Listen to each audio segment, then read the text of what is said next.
Sean in San Antonio. Thanks for waiting, Sean. You're on the air. Hey, how's it going, Eddie? Good, Sean. What's happening, bud?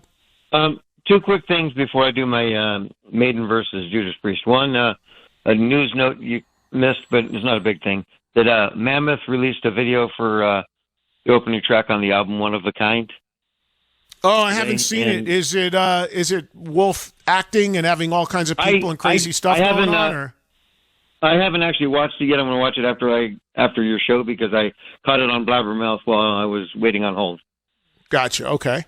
And then the second thing is I'm the one, and I think you put a like on it, who posted on the fans of Trunk Nation that I actually put one of your bumper stickers that Ray sent me on the back of my motorcycle.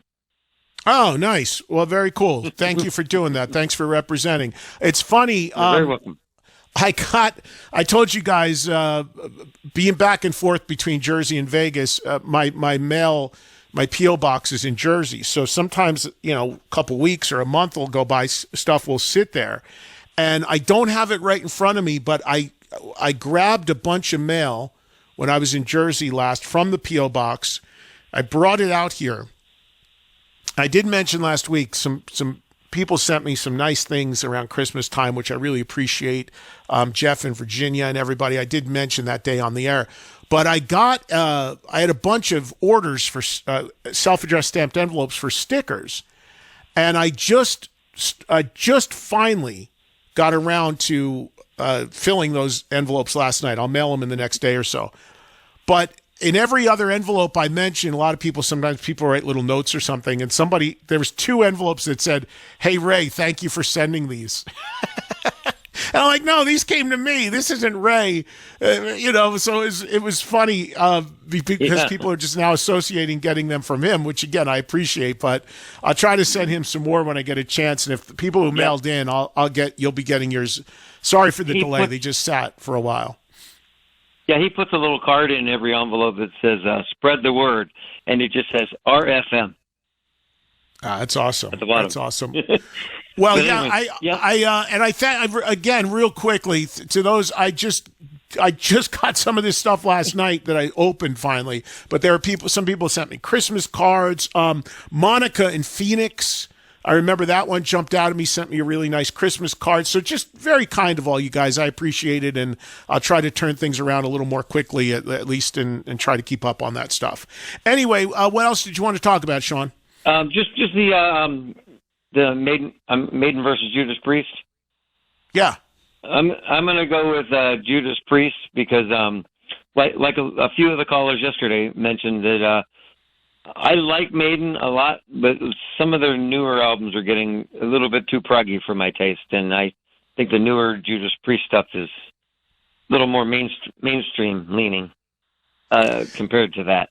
So I'm going to go with Judas Priest. Yeah, that was something that did come up yesterday, and as always, thank you, Sean, that when you look at the newer material, people feel like Priest is delivered more in that area than Maiden in terms of just the direction and what they're doing. I don't disagree. I would like to see, and I've said this, I'd like to see Iron Maiden.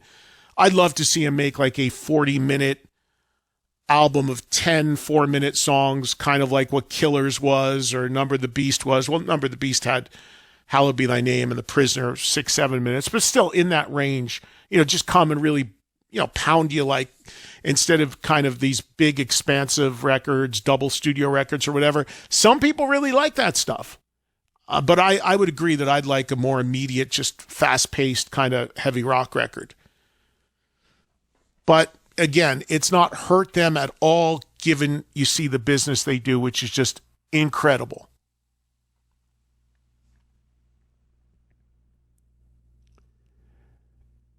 Here is Cal in Georgia checking in. Go ahead, Cal. What's happening, man?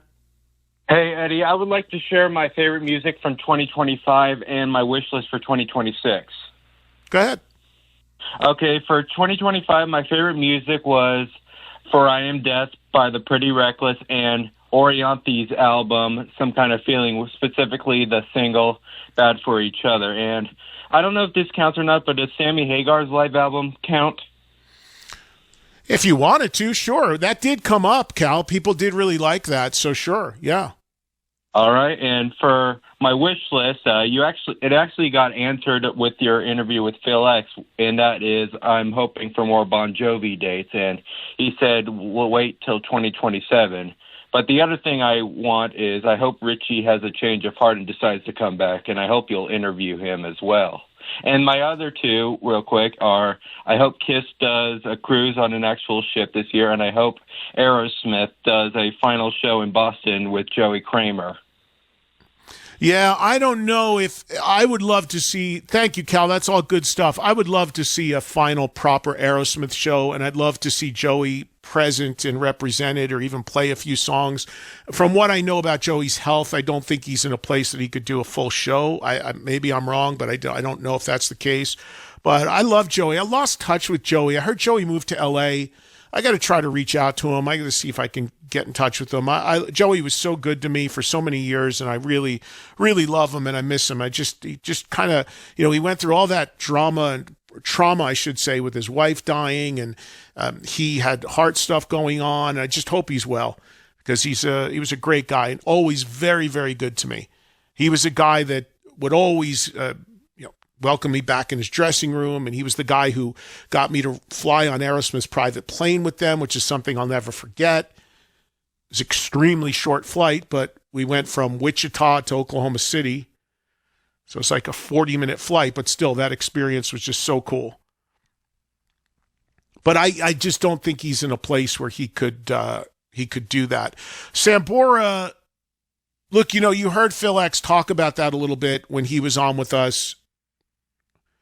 Was that on Tuesday, I think? And Phil was saying that John Bon Jovi told him that don't worry, if Richie ever did get up with us or did come back, you're not leaving the stage. You're still going to be up there, which does not surprise me at all, which is which I said after Phil's interview on the air. It does not surprise me at all, because you want that security blanket of the guy that's been steady and reliable for you for the last, I think Phil said he's been in Bon Jovi now 13 years. So